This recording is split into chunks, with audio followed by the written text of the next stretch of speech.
This is VK6ARN, Newswest. We are a community organisation and we've been serving up the best amateur radio news in Australia since 1931.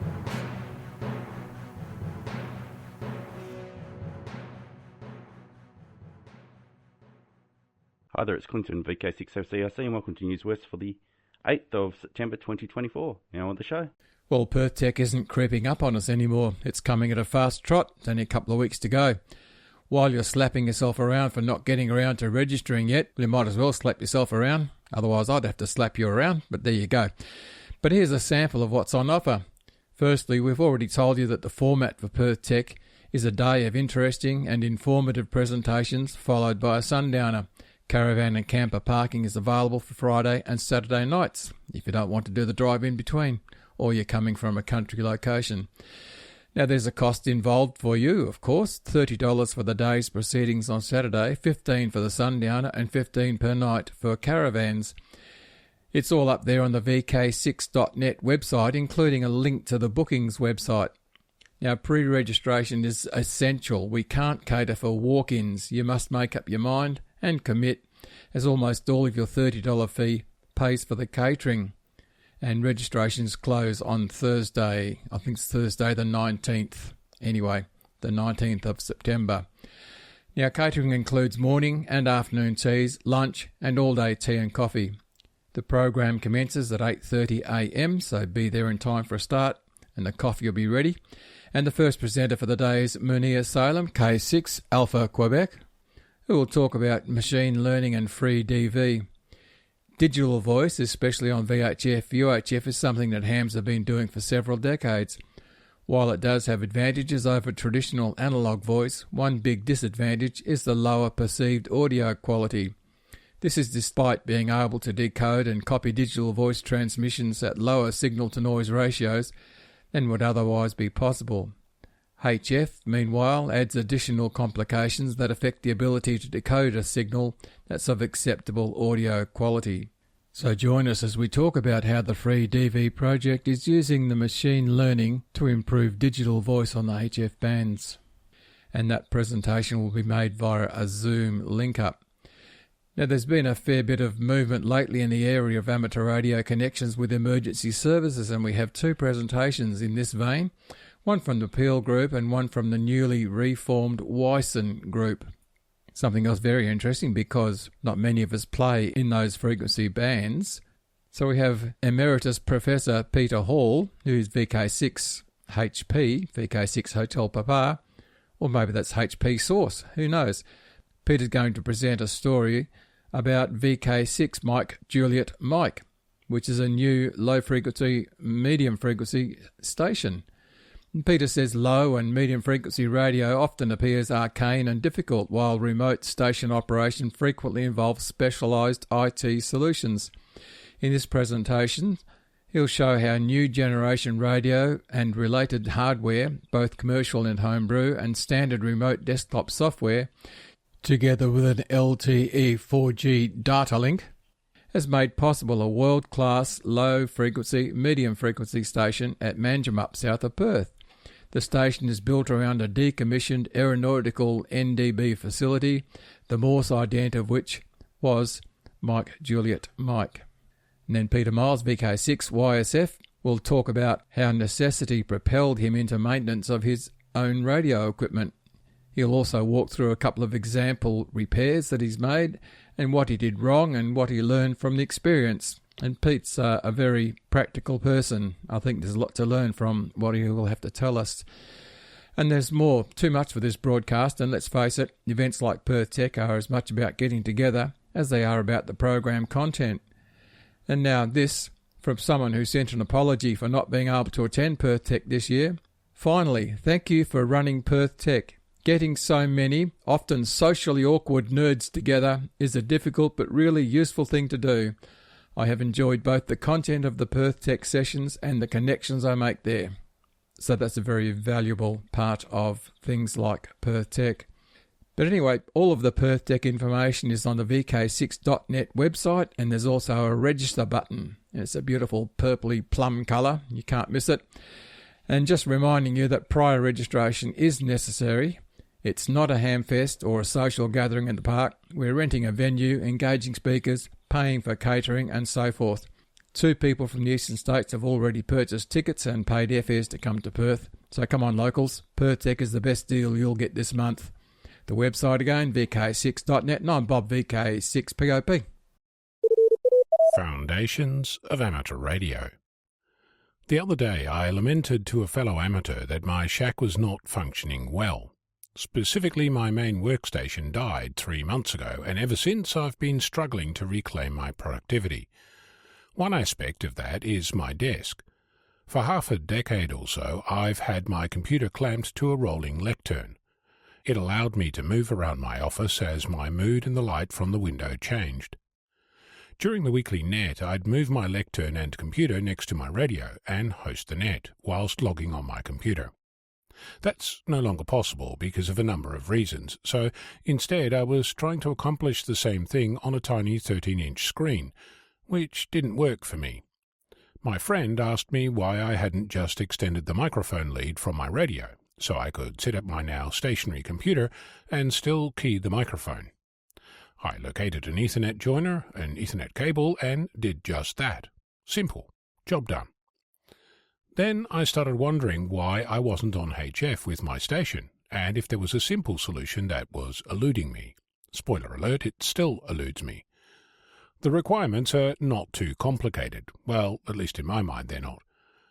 I want to operate on HF. I want the computer to not be physically or specifically electrically connected to the radio in any way. I need to be able to use logging software that tracks the radio band, mode and frequency. I'd like to use digital modes. I'd like to have a computer-controlled voice keyer, and I do not want to run Windows. And if I can help it at all, I'd like to spend as little time as possible doing this without spending an arm and a leg. So then I started wondering what this looks like for other people. What kinds of compromises have you made in your shack? What have you accomplished, and how did you get there? What choices of hardware and software did you make, and why? Did you give up or face the challenge head-on? How did you gather information, and how did you find out what others did? Not for a moment do I think that this is a simple thing to solve, but it's clear to me that I'm so far down the complicated rabbit hole that I'd like someone to show me the light at the end of the tunnel to make some progress. Of course, I've not been idle while all this is happening. I configured a Raspberry Pi, a small single-board computer, to talk to my radio via USB. I connected a sound card to the audio connector on my radio. Theoretically, this should give me all that I need. But the difference between theory and practice is common knowledge. In theory it works, in practice it doesn't. The Pi is a few years old, but it's not doing much at all. It connects to my network wirelessly, so my main computer isn't physically connected to the radio, but it's still pretty unreliable, and I have to say, calling CQ, either using voice or digital modes, should be rock solid. You don't want your radio to keep transmitting after it's supposed to, and other little issues like that. So, how did you do this? I'm interested to know. I'm not the first person to run into this issue, and I'm not the last. Your experience might help me, and it might help others. Drop me an email, cq@vk6flab.com, and I look forward to hearing about your adventures. I'm Ono, Victor Kilo 6, Foxtrot Lima Alpha Bravo. Hi, just a little note about VK6RRG and the WARG Technical and General Net. Having it run every Sunday morning on VK6RLM, that's 146.750, or Channel 3 in the old money. And it starts at 10:30 a.m. this morning. Of course, if you're listening in the evening, it's next week. This is Newswest, your amateur radio news on VK6ARN, originating on the Newswest linked repeater network and HF relays. On Tuesday afternoons and evenings, the 40 and 80 metre bands come alive with the sound of slow CW. Who would have thought that this ancient art, which some say was once such a dreaded part of the amateur licence test, would become so popular in these days of modern communications? The uncontrolled net is run in designated portions of the two bands to encourage new CW operators to have a go at slow CW in a safe and really friendly environment. Slow speed and lots of mistakes are par for the course. It's all about having a go, starting with a basic call sign and RST exchange, then over time getting better and better. The net also attracts its fair share of old-timers who enjoy helping others to have a go or to just enjoy the banter. The CQ-QRS net started in Western Australia 3 years ago and has been running every single Tuesday and has been unbelievably popular. The net runs from 3 p.m. until about 7 p.m. on 40 metres, then moves to 80 metres, and we've had up to 60 stations on air having a go, and who knows how many listeners are out there every Tuesday as well. So the CQ-QRS net is on 40 metres between 0700 Zulu and 1100 Zulu, that is 3 p.m. until 7 p.m, and is held between 7020 and 7040 kHz. Then between 0900 Zulu and 1300 Zulu, which is 5 p.m. until 9 p.m, we're on between 3540 and 3570 kHz every Tuesday. There's no net control, so when you're ready to have a go, just find a quiet spot and start calling CQ-QRS at about 75% of the speed you can copy. Most stations will match your speed, so go slow until you're really comfortable with CW. So this might be just the opportunity you've been waiting for to have a go at transmitting on CW, or perhaps just to stop the contacts rusting up on your key.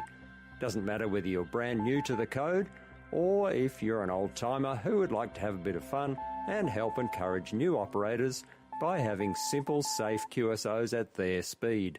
We'd love to have you join in. Too much switch mode power supply hash on 80 metres? This might be the incentive to do something about it. With a cheap noise canceller costing less than $100, 80 metres could be easier than you think. So again, the net starts at 3 p.m. every Tuesday above the DX segment on 40 metres between 7020 and 7040. Then, after 7 p.m, moves to 80 metres between 3540 and 3570 kHz.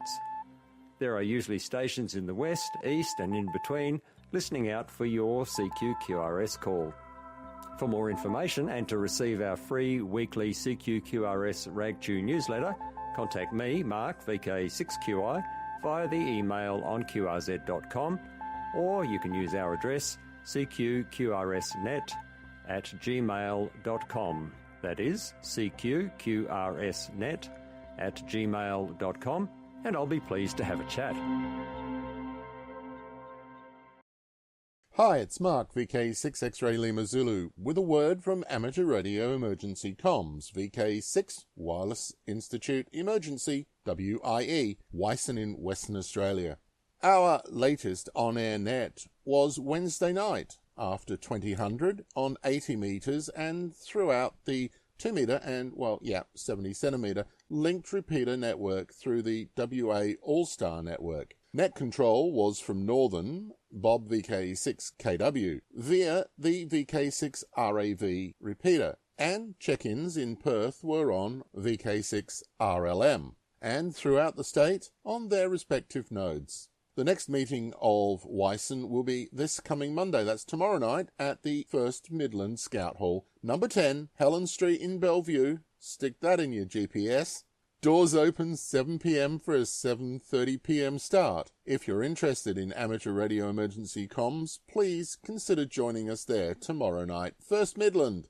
We're also hoping at some point to be able to get a Zoom connection working for external check-ins from the internet to the meetings. However, we're still learning how to get this to happen. We'll get there. The next on-air meeting will be this Wednesday night on the weekly net. Same bat time and channels on the linked network and 80 metres 3.600 plus or minus QRM and conditions on the band. That's all from Wyson this week. Oh, and before I go, a quick word about VK6RRG, the West Australian Repeater Group. Our meeting last Monday night was back at First Pelican Point. It was reasonably attended, and there were a number of apologies and a couple of folk missing who may well have been experiencing life happening. Still, the meeting closed at 9:20 p.m, and then there was a cables and connectors activity that saw me eventually locking up just shy of 0000. The next meeting will be again at First Pelican Point, and it will be next month. I'll be back with more information next week. Thanks to all who attended and turned it into an interesting night.